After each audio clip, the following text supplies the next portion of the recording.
They handed my promotion to the boss's son, then expected me to teach him how to do the job I had earned. I said no, and by Monday morning, the entire department was already beginning to crack. No. The room went silent. Richard, my boss, stared at me as though I'd suddenly started speaking another language.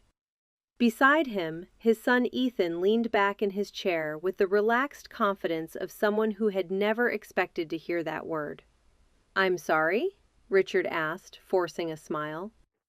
I said no. My voice stayed calm, even though my pulse hammered against my ribs. "I'm not going to train the person who got the promotion I spent 7 years earning." For a long second, nobody spoke. Beyond the conference room's glass walls, the office carried on as if nothing had happened. Phones rang. Someone laughed near the coffee machine. A printer hummed in the distance. It was strange how an ordinary Friday morning could continue so peacefully while your career quietly fell apart. Richard folded his hands on the table. "Alex," he sighed, "don't make this personal." Personal. That single word almost made me laugh. They had just handed my promotion to the boss's son, a man who had never spent a single day working in our department, and somehow, refusing to teach him everything I knew was the unreasonable part. Ethan shrugged with an easy smile. "Come on," he said. "You know this place better than anyone. Think of it as helping the company." Helping the company. Not the years I'd sacrificed. Not the weekends I'd spent solving emergencies while everyone else was with their families. Not the vacations I canceled because a client crisis couldn't wait. Just the company. As I looked at the father and son sitting across from me, I realized something that should have been obvious much sooner. This meeting wasn't about asking. It was about expecting me to quietly accept what had already been decided. The irony was almost poetic. Because if you'd asked anyone in the building who actually kept operations running, they would have pointed to my desk before you even finished the question. That wasn't arrogance. It was simply the truth. 7 years earlier, I'd joined Lawson Industrial as a junior operations analyst, with more determination than confidence. I wasn't the loudest person in the office. I wasn't the best at office politics either. While other people competed for attention during meetings, I stayed focused on fixing problems no one else wanted to touch. Somehow, that became my reputation. If a shipment disappeared, people came to me. If a client threatened to terminate their contract, people called me. If 2 departments started blaming each other, I quietly untangled the mess before management even noticed. Over time, coworkers stopped asking whether I could solve a problem. They only asked how long it would take.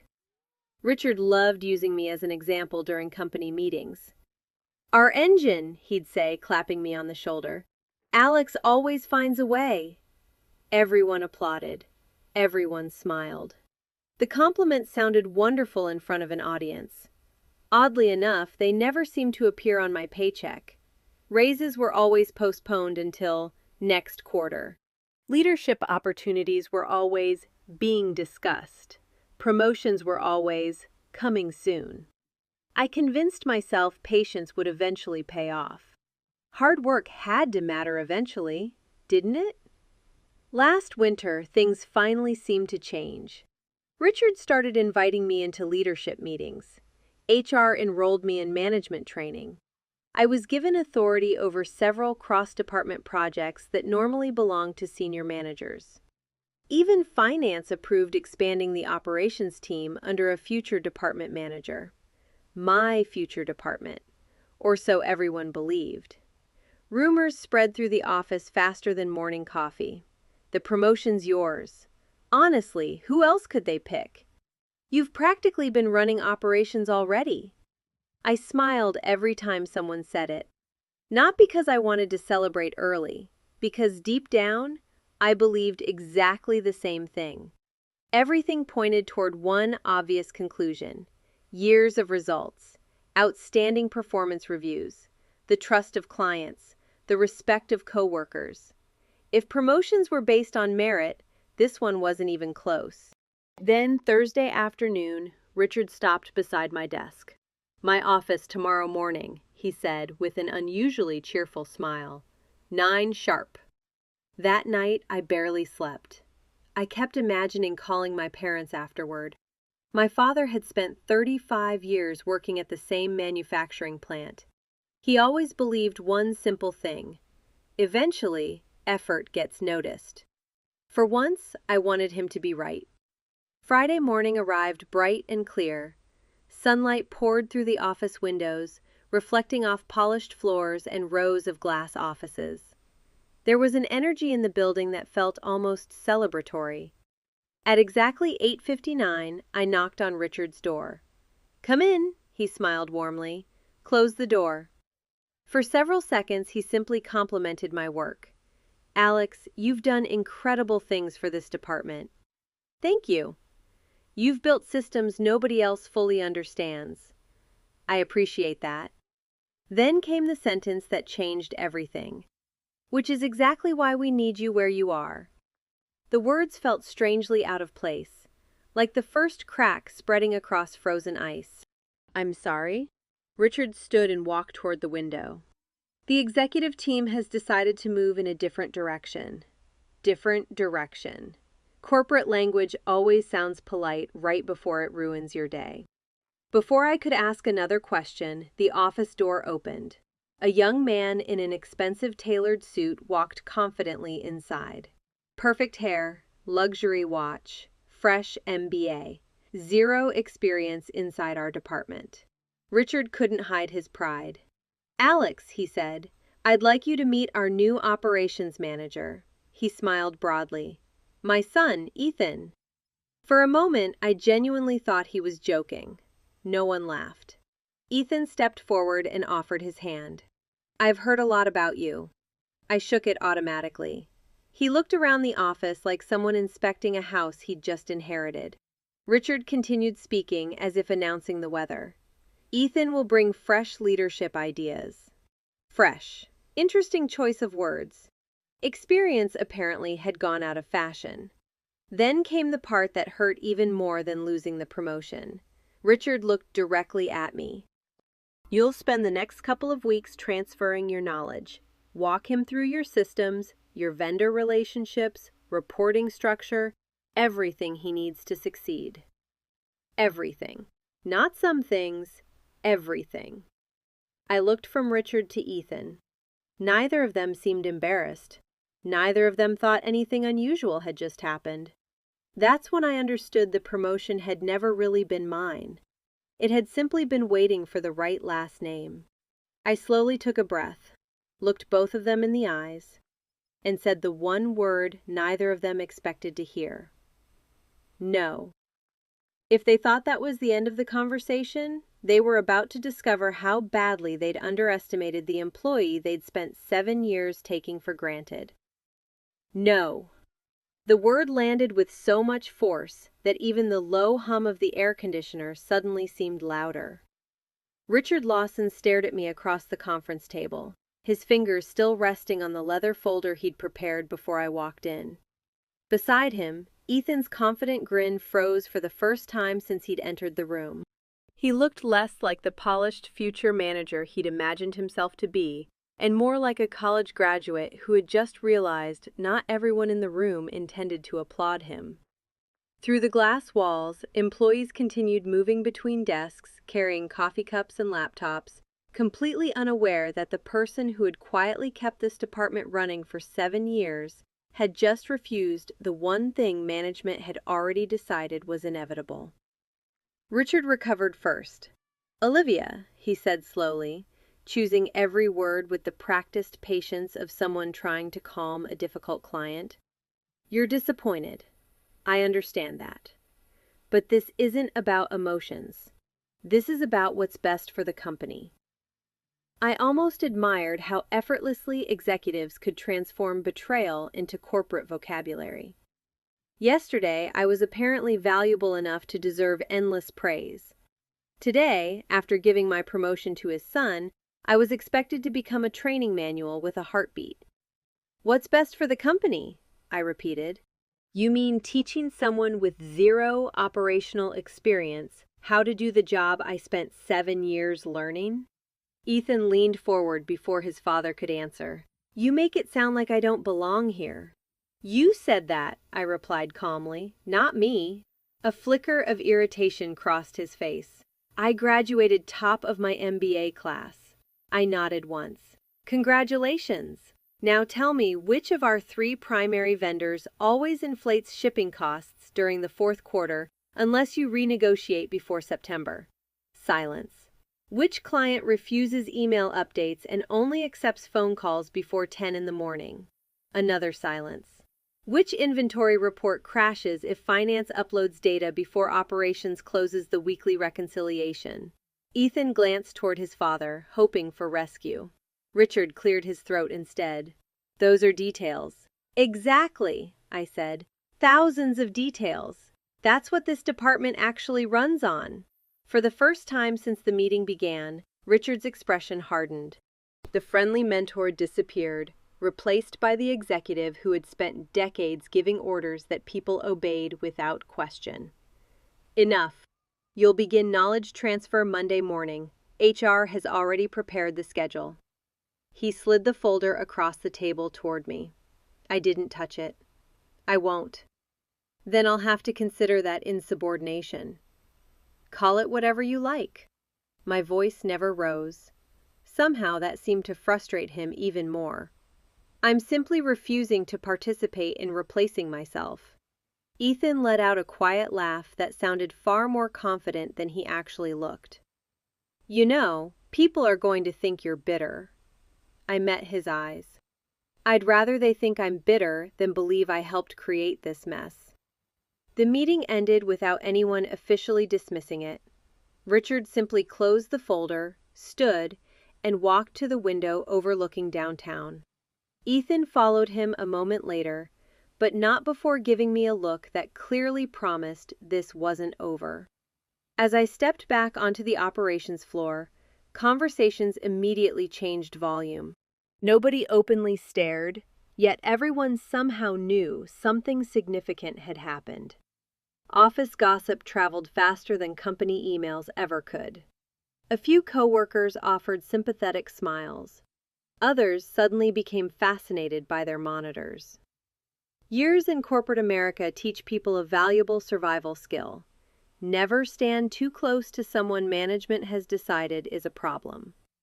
I had barely sat down when Melissa from Human Resources appeared beside my desk, carrying a blue folder against her chest. She normally smiled before saying anything. This time, she didn't. Can we talk for a minute? She asked quietly. We walked toward the break room, where the coffee machine drowned out most conversations. She lowered her voice. Richard asked HR to document today's meeting. That caught my attention. Already? She nodded reluctantly. Officially, it's just procedure. Unofficially, she stopped herself. Unofficially what? Melissa glanced toward the hallway to make sure nobody was listening. I've worked here 11 years. I've only seen documentation requested this quickly when management expected legal problems later. Before I could respond, she sighed. I didn't tell you that. Back at my desk, my inbox chimed 3 times in less than a minute. The first email contained a detailed 2-week knowledge transfer schedule with every hour assigned to Ethan. The second informed me that all future vendor meetings now required Ethan's attendance. The third came from IT, requesting a list of every system password, database access point, reporting dashboard, automation script, and external contact I managed. Reading all 3 together felt less like administrative planning and more like someone quietly dismantling my career piece by piece. They weren't just replacing me. They were trying to extract everything I'd built before deciding whether they still needed me afterward. Instead of replying, I opened a blank spreadsheet. If they wanted documentation, I'd create documentation. Not for them, for myself. I started listing every responsibility that wasn't included in my official job description. Vendor negotiations, emergency inventory overrides, weekend system monitoring, compliance reports. Richard had forgotten even existed. Client relationships management never bothered maintaining because they always sent the calls to me. Internal forecasting models I'd written from scratch after discovering the commercial software produced inaccurate projections. The list kept growing until I had nearly 4 pages. Every few minutes, another forgotten responsibility surfaced, and each one carried the same unsettling realization. Nobody else in the building actually knew these tasks existed because I'd quietly absorbed them over the years whenever something broke. Around 4 o'clock, my office phone rang. The caller ID displayed the name of one of our oldest clients. "Olivia," the client said the moment I answered. "I've been transferred 3 times already. Does anyone besides you know what's happening with our distribution rollout?" I looked across the room. Ethan was standing beside Richard's office, laughing about something while several senior managers welcomed him. I turned back toward my monitor. What seems to be the problem? 20 minutes later, the client's issue was resolved. Not because management had a process, because I did. As I ended the call, another email appeared. Subject: Mandatory transition meeting, Monday, 8 a.m., attendance required. I stared at the screen for several seconds before closing my laptop. They still believed this story was about teaching Ethan how to do my job. They hadn't yet realized the real problem wasn't whether I would train him.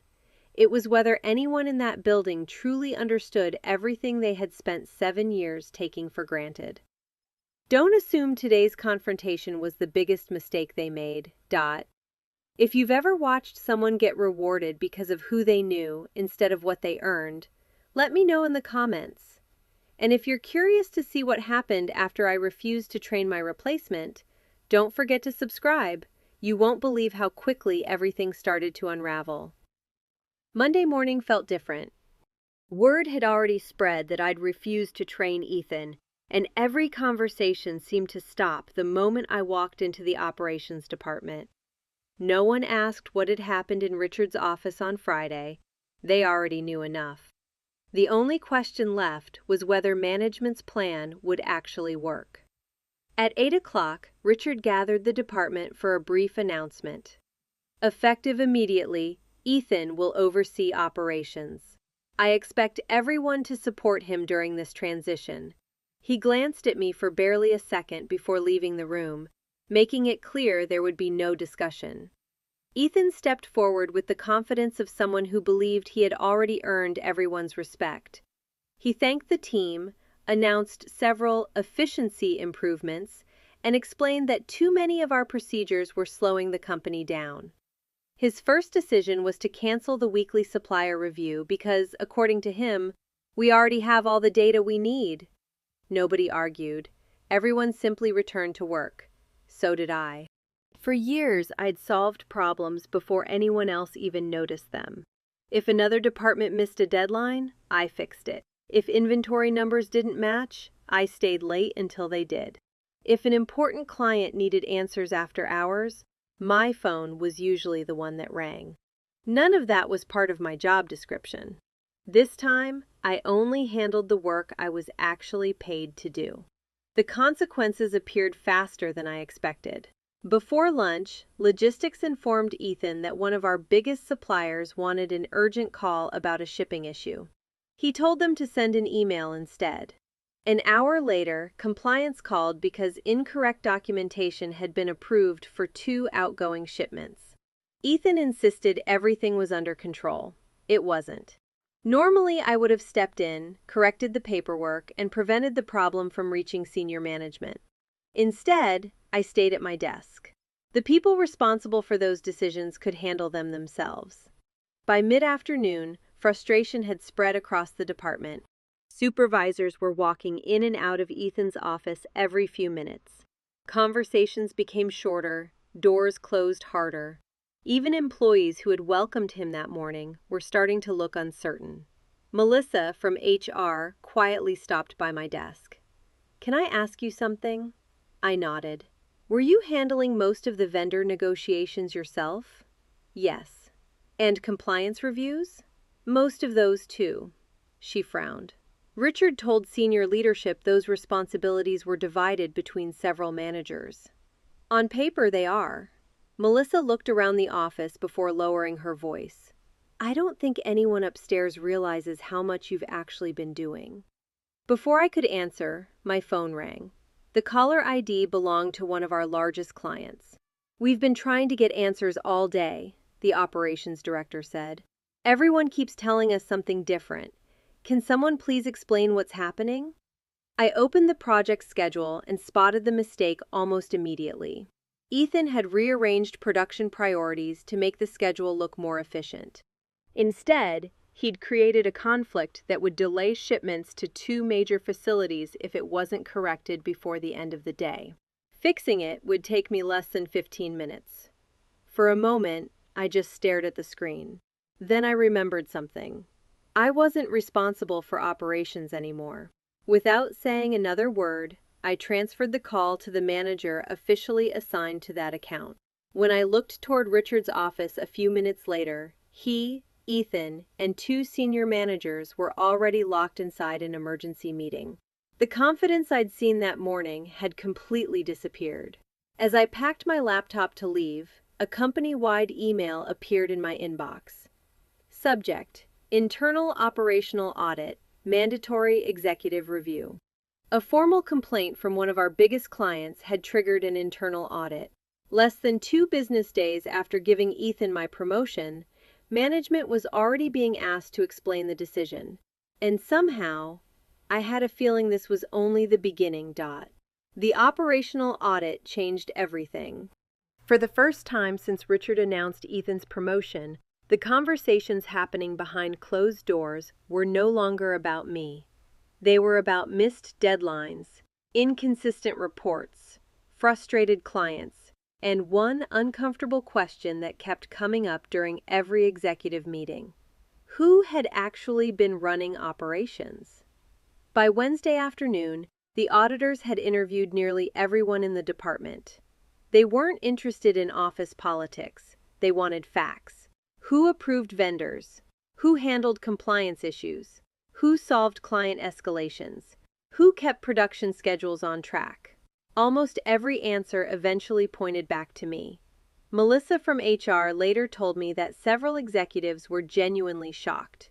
According to the organizational chart, my responsibilities were fairly ordinary. In reality, I'd been carrying work that belonged to multiple managers for years.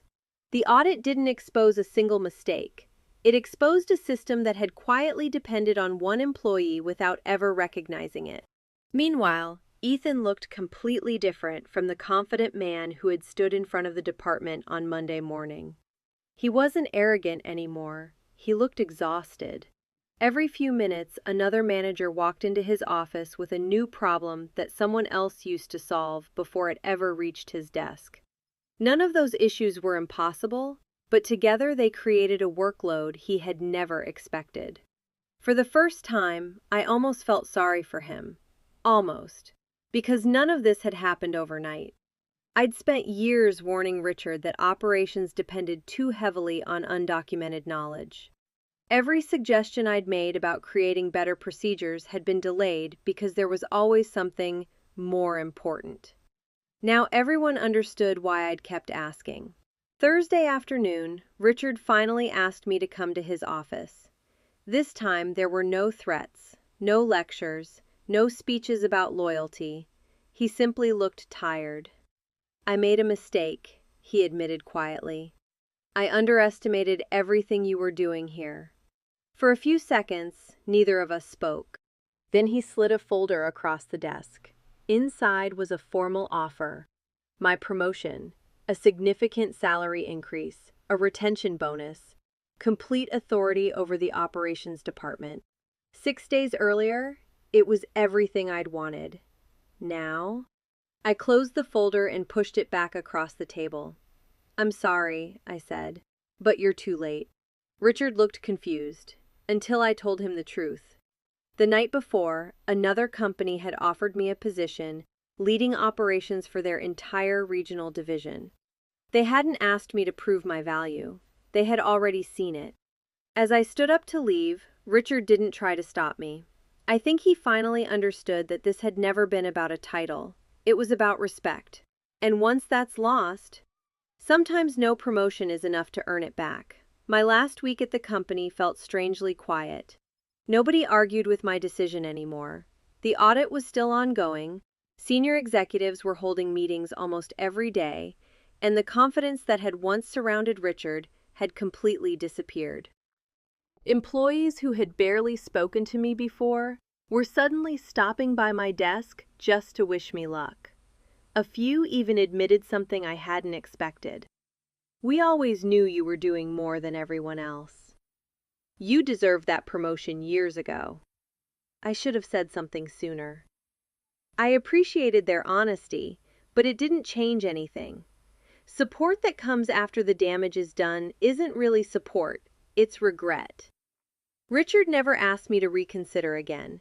Instead, he spent most of his time meeting with auditors and members of the board.